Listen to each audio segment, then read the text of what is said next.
ngayon, nagplano ako na patayin si Carmon at ganyan si Carmon.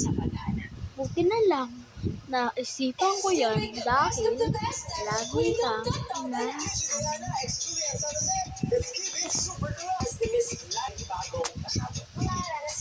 super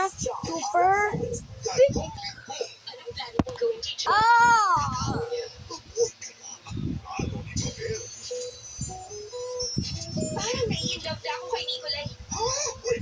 haha. Sisimulan natin ang construction sa Na isang lang lupa napatay na ng natin si Carmon. Nilagay ko na siya sa baso. naman natin ang safety signs. At si Bull nagsabi sa akin, siya naman ate, papatayin ko!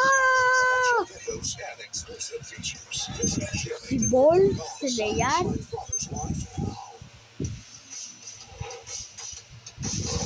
si Mariposo,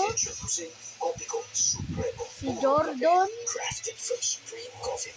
at lahat pa ng mga nandito sa mundong ito. Kaya, ba kayo mga si Carmon, ano ko na, at ang susunod, si ano naman.